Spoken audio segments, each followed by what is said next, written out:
So hello students, in round 2 we are present here. So we will take Hindi competition of reading. So we will start with team A member, that is Payal. So start reading, Payal. Prithviraj Chauhan, Mohammad Ghori.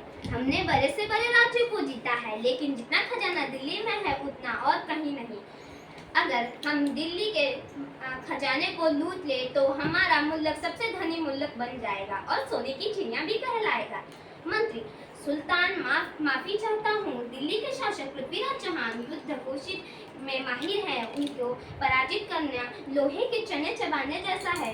Mohammad Ghori, तो ठीक है, हम भी पृथ्वीराज की वीरता को देखना चाहते हैं। सेनापति, दिल्ली पर हमला करने की तैयारी करो। इधर दिल्ली के शासक पृथ्वीराज चौहान जो सिंहासन पर विराजमान है, उनके कानों तक विरुद्ध युद्ध की सूचना पहुंचती है। पृथ्वीराज का धुत, पृथ्वीराज की जय हो, पृथ्वीराज की जय हो। अभी सूचना मिली है कि गजनी का सुल्तान मोहम्मद गौरी दिल्ली पर आक्रमण करने की तैयारी में है।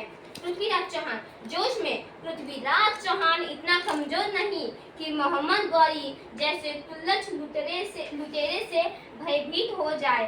हम राजपूत हैं, राजपूत में है राजपूत। हम किसी के आक्रमण से नहीं डरते, करने दो उसे हमला। गौरी दिल्ली पर हमला बोल देता है। पृथ्वीराज चौहान और मोहम्मद गौरी के बीच घमासान युद्ध होता है और इस युद्ध में मोहम्मद गौरी पृथ्वीराज के हाथों पराजित होता है। Okay, so clap for Payal. So now we will start with team B, and from team B, Hirani will be speak. पाठ 7वां, कंजूसी का फल। बहुत पुरानी बात है, किसी गांव में एक कंजूस जमींदार रहता था। वह अपने पास खेती करने वाले कामगारों के भरपूर काम करवाता और बदले में सिर्फ खाने भर का देता था। इसलिए वे कुछ समय बाद वही काम छोड़कर भाग जाते थे।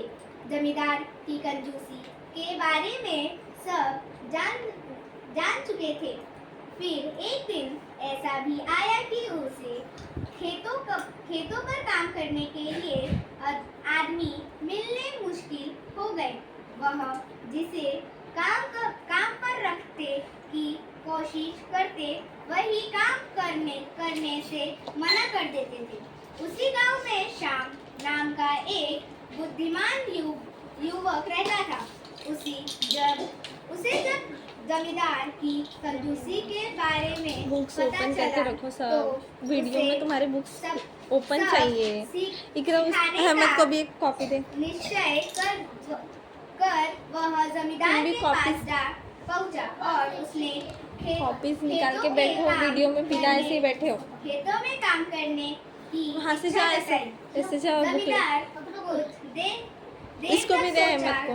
सोचता रहा और फिर बोला, ठीक है, पर तुम्हें पूरे साल काम करना होगा। श्याम बोला, जा भाई, लेकिन इसके बुक लो जल्दी राधिका, तुम्हें बुक ले। मेरी एक शर्त है। बुक लेके बैठ, बुक लेके बैठो। मुझे धान को एक बीज देंगे जिसमें नीचे जमीन में खुद लगाऊंगा। एक बीज गेहूं का देना जिसमें ऊंची जमीन में लगाऊंगा। बस उतनी। Okay, stop. So from second round, that is the competition of Hindi reading. So I will announce the winner, and she is Payal only because she speak very well, I think, and fluently also. So from second round also I will tell that my winner is Payal. Okay, thank you.